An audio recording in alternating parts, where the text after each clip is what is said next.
अस्सलाम वालेकुम। ग्रिपोन टेक के एक और व्लॉग में आपको खुशामदीद कहता हूँ।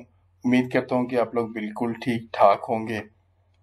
जैसा कि आपको पता है कि हमारी बेरिंग लाइफ साइकिल की एक सीरीज चल रही है और इस सीरीज का आज पार्ट 6 है और ये इसका लास्ट पार्ट है।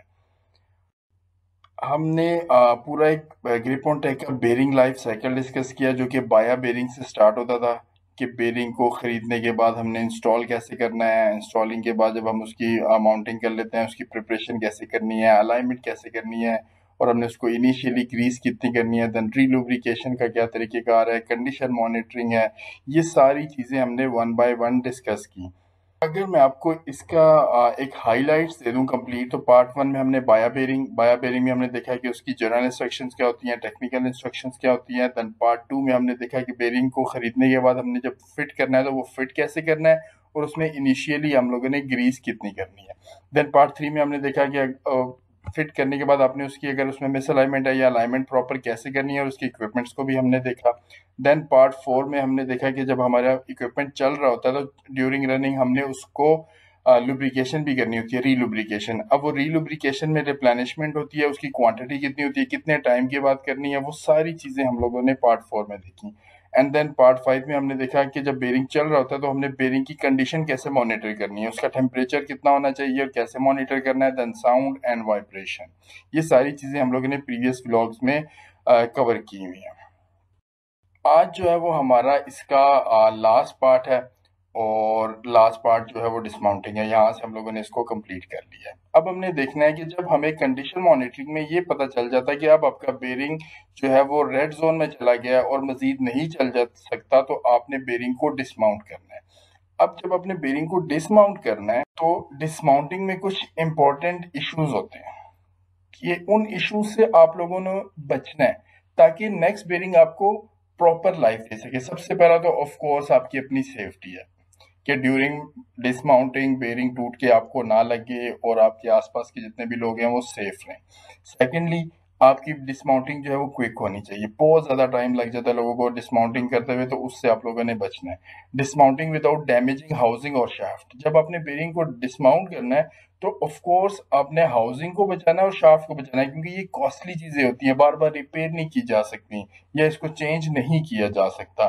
और आपने बेरिंग को भी, बास केस में हमने बेरिंग को भी डैमेज नहीं होने देना, क्योंकि हर दफा बेरिंग चेंज नहीं हो रहा था। कुछ कुछ दफा आपने अब किसी और पार्ट को चेंज करना है, उसके लिए आपको बेरिंग को डिसमाउंट करना पड़ता है। तो इस केस में क्या होता है कि आपने बेरिंग को सेफली निकालना है ताकि आपको उस बेरिंग को रीयूज कर सके। तो इन इश्यूज से बचने के लिए इन 3 पॉसिबल वेज को आपने अपने जहन में रखना है। ये डिसमाउंटिंग की 3 पॉसिबल वेज है, एक मैकेनिकल, एक हाइड्रोलिक और एक हीट।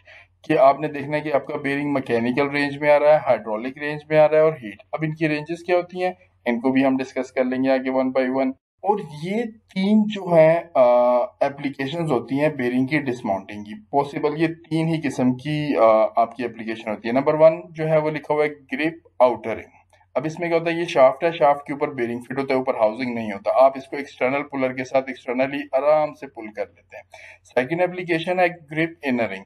इसमें शाफ्ट नहीं होती है, निकल जाती है। ये हाउसिंग है, इसकी हाउसिंग के अंदर बेरिंग लगा हुआ है, शाफ्ट नहीं है। इस केस में पुलर यहाँ से अंदर से जाता है और इंटरनली आप इसको पुल कर लेते हैं। तीसरी जो है वो ग्रिप इन बिटवीन रोलर्स, ये डीजीबी के केस में है। इसमें क्या होता है कि आपका आउटर रिंग भी होता है और शाफ्ट भी होती है। ना आप पुलर बाहर से लगा सकते हैं ना अंदर से लगा सकते हैं। इस केस में हम डायरेक्टली बेरिंग के अंदर उसकी रेसिस को से ही बेरिंग को पुल करके खींच लेते हैं। ये जो होता है ये ब्लाइंड पुलर होता है। सबसे पहला जो है वो हमारा ब्लाइंड पुलिंग होती है। एक्सटर्नल पुलिंग में अब इनको हम वन बाय वन फिट होता है। लोग अक्सर इसको छेनी वगैरह लगा के या मुख्तलिफ तरीकों से जो है ना बेरिंग को निकाल रहे होते हैं। इसमें क्या होता है, जब आप इसको चोट लगाते हैं तो आपकी शाफ्ट के ऊपर भी कोई चोट लग सकती है जिससे बेरिंग की लाइफ कम हो जाती है। तो कोशिश करें आपके पास एक्सटर्नल पुलर अवेलेबल हो। जिस तरह का आपका बेरिंग है, आप मैकेनिकल या हाइड्रोलिक डिफरेंट पुलर अवेलेबल होते हैं, पुलर ले लें उसके अकॉर्डिंगली और इजीली बेरिंग को निकाल लें विदाउट डैमेजिंग शाफ्ट। सेकंड जो है वो इंटरनल पुलर है। इंटरनल पुलर में क्या होता है कि हाउसिंग होती है और शाफ्ट इसमें नहीं होती, निकल जाती है। तो अपने इंटरनल पुलर भी डिफरेंट होते हैं, जिसमें सबसे जो है वो टॉप ऑफ द लाइन ये है, ये रिवर्सेबल जॉ पुलर होता है। ये देखें यहाँ से इसकी आप इस लेग को उल्टा करके लगा लें तो इसकी ये जॉज जो है इस तरीके से बाहर आ जाते हैं और यहाँ से आप इस तरह इन बेरिंग को ग्रिप कर लेते हैं इंटरनली और बेरिंग इजीली बाहर आ जाता है। इस किस्म की एप्लीकेशन के ऊपर नॉर्मली इंडस्ट्रीज में बहुत ज़्यादा टाइम लगता है डिसमाउंटिंग के, और एक सस्ता सा पुलर मिलता है, अगर आप वो परचेज कर लें तो आपका बहुत सारा टाइम बच सकता है। तो जो तीसरी टाइप थी वो ब्लाइंड पुलिंग थी। तो ब्लाइंड में क्या होता है कि हाउसिंग भी होती है और शाफ्ट भी होती है, तो इसमें आप बेरिंग को पुलर नहीं लगा सकते। इस केस में क्या होता है कि आपने डायरेक्टली बेरिंग की रेसिस में इस तरह का एक पुलर होता है, इसके आगे इसके अपने जॉज बने होते हैं, वो आप बेरिंग के अंदर रेस को ग्रिप कर लेते हैं। तीन होते हैं इसमें इसकी लेग्स, ये देखें 1 2 3, आपने बेरिंग को अंदर लगाना है, इसको घुमाना है शाफ्ट को, ये सेंटर में इसका रॉड होता है, ये इसकी सपोर्ट देता है और बेरिंग इजीली यहाँ से बाहर आ जाता है without damaging bearing shaft and housing. कोई भी चीज इसमें डैमेज नहीं हो रही होती। इसमें एक लास्ट जो तरीकेकार है वो डिसमाउंटिंग बाय हीट है। अब आपने अगर बेरिंग को निकालना है तो इसमें ये होता है कि आपकी जो सिलेंडर के रोलर बेरिंग होते हैं उनकी इनर रिंग होती है, क्योंकि उनको पुलर नहीं लगता, वो बहुत थिन होती है। उसमें क्या होता है कि लोग अक्सर उसको कट करते हैं, कटर लगा रहे होते हैं, या फिर वो हीट दे रहे होते हैं डिफरेंट तरीकेकार से, जिससे आपकी शाफ्ट खराब हो जाती है। अब वो गैस कटर से उसको हीट देते हैं, उसमें क्या होता है कि हीट एक किसी पॉइंट पे ज्यादा हो जाती है, तो वो उससे शाफ्ट में उसकी ओवेलिटी आ जाती है, राउंडनेस खराब हो जाती है। फिर आप नेक्स्ट जो भी बेरिंग लगाते हैं वो आपको कम लाइफ दे रही होती है, तो उसके लिए इस तरह का एक हीटर आता है।